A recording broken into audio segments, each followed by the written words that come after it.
Hey guys, it's Ali here with another video here on my channel. If you are new here, hi and welcome. Today I'm going to be sharing with you guys some of my tips and tricks for photography. Alright, so I figured I should tell you guys what kind of phone I use to take my pictures before we get started. So I use the iPhone SE 2 and I hope to get a actual camera one day, a DSLR, but for now my iPhone does a really good job at taking pictures. Even though I use my iPhone to take pictures, it doesn't matter what kind of camera you guys have.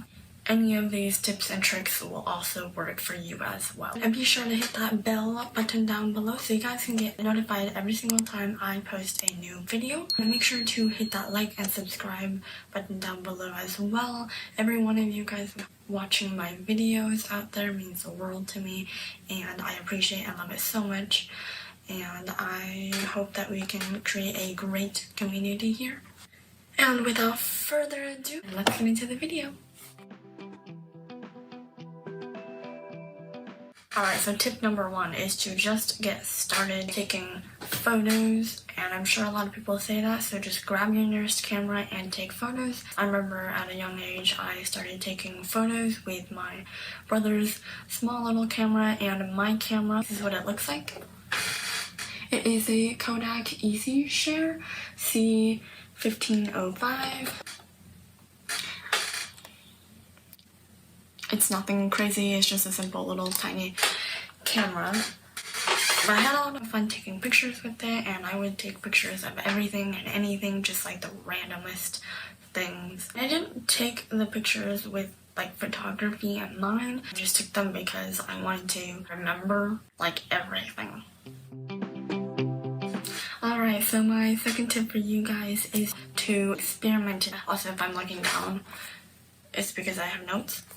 You can learn and explore a lot when you are just experimenting and trying something different and new. Now, I have taken a lot of my great photos just by experimenting because my original idea maybe didn't turn out, and so I tried something else, and so I experimented, I tweaked some things. I'm going to insert a video of what it would look like if I was taking my pictures. You can see in the video I am moving in different positions. I move my camera upside down, horizontal, vertical.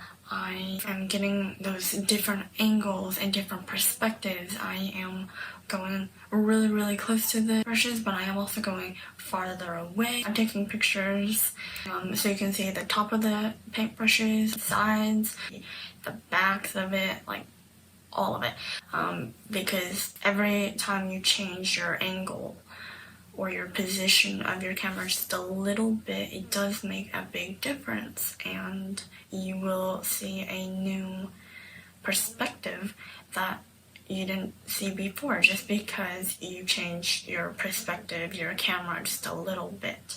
And I switch up where the paintbrushes are. I move them on top of each other, I move them beside each other. I use different sizes of the paintbrushes, and some of them I don't. I use every single paintbrush. It's also a lot of fun to experiment and create new ideas. Maybe even go out of your comfort zone and kind of just play around with your props, bring them inside versus outside, do both and see what it looks like. It's one of my favorite things about doing photography. You get to experiment. So my third tip for you guys is don't be afraid if you only get one good photo out of 1,000. And with this, for every single photo shoot that I do, I take a lot of photos, and sometimes there will be a time where after I'm done taking those photos and I go to edit them, I figure out that only one or two of them are actually good out of the tons that I did take. So don't be afraid if that happens to you too, because it is the fact that you took the photos in the first place that matters. I'm really going to improve and get better with every picture that you take. A lot of times, some people can't even get that one good photo. So even just having one single good photo out of all of the bad ones is a really good thing. And then my fourth tip also goes in with tip number 3, and that is to not be afraid to delete your pictures, but don't go too crazy, because when you're deleting your photos in your photo shoot that you know are just terrible and aren't gonna do well, you want to also make sure that you're not just going crazy with your deleting every single photo that is even the slightest bit off, because if you do that, you ruin the chance of it to be a good photo after you edit it. A lot of times with me, I will take photos and I go through all my photos, and there are some photos that I would delete, but then in the back of my head I'm like, maybe it would be good and look better after I edit them, and that's why I have to save those ones. It's because it's a just in case. I'll save those, I'll edit them, and then after I edit them, I just figure out if they were really worth it or not, and a lot of times they were worth it. So don't be afraid to delete photos, because if you are afraid to delete photos, then you are going to be indecisive and keep wondering if you should delete them or not, because once you delete them, you know you're not going to get them back. So you don't want to ruin your chances of having a good photo, but at the same time, you think you should delete it. You just have to figure out if it's really worth keeping it or not, and make sure to give those pictures that are in the maybe I should delete, maybe I should keep, a try, because you never know what is going to happen before you edit and after you edit them. Because with me, sometimes I feel like I delete my photos too fast. It's because I take a lot of photos, and so a lot of them are copies and blurry, but sometimes there are always those hidden ones in there that I feel like I delete and I shouldn't have. So I'm trying to be more aware of how fast I'm deleting my photos, so I can slow down and actually choose the ones that are good and not meant to be in the trash.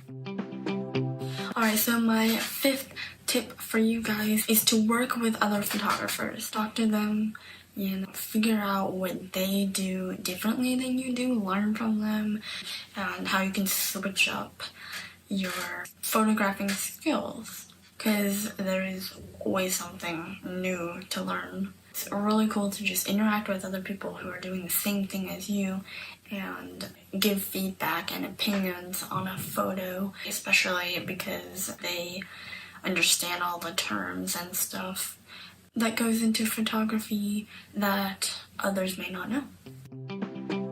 Alright, so my 6th tip for you guys is to not let others stop you from taking photos, especially when you are out in public.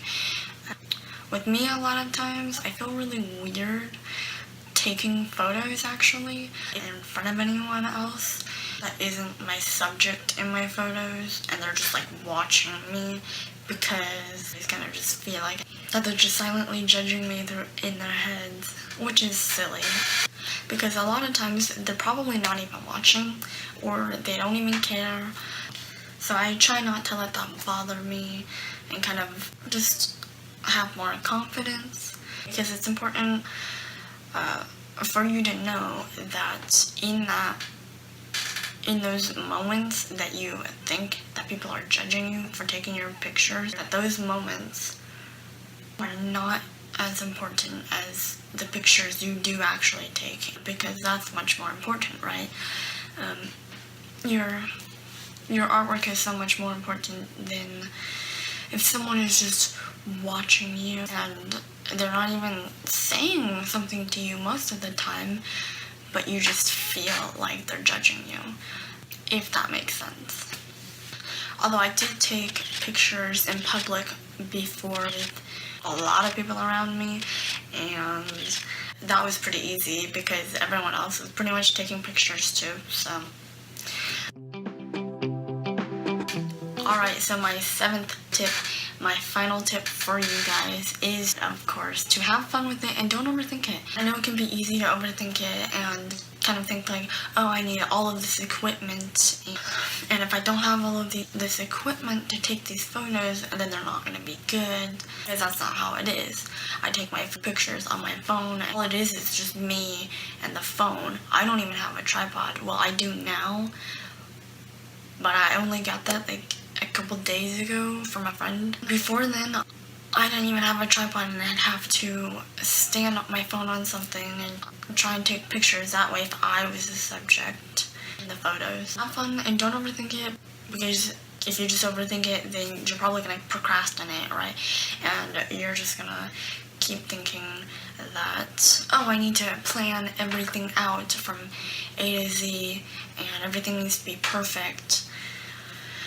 And every prop needs to be in a specific order and a specific placement, because a lot of times when you accidentally do something and mess up your props and you try taking photos that way, it's gonna look good too. And it's gonna surprise you because it was just an accident. So don't overthink it and think that things have to be in a specific way, because it doesn't. In order to create the photo, it doesn't have to be in a specific way. And once you start overthinking it, then you're not really having that much fun with it, are you? With me, I actually don't. I put like a little bit amount of thinking into my photos, but the rest of that I just kind of create along the way, and I just experiment a lot like I've said before. Alright, so another thing I wanted to say is I encourage you to take those pictures if you're deciding whether or not you should or not, if they're actually worth it or not. Like, just take it, because you never know what is going to happen.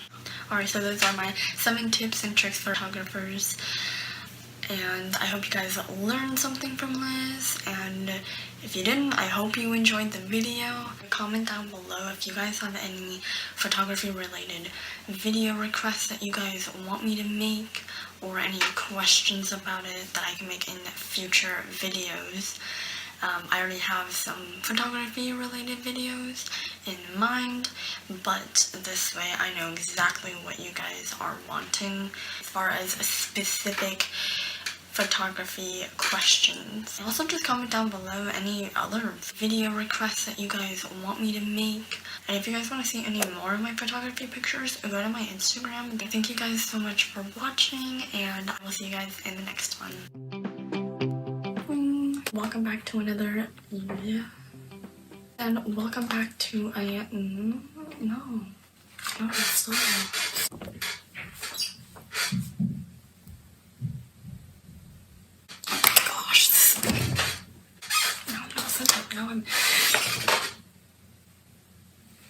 So you can get notified.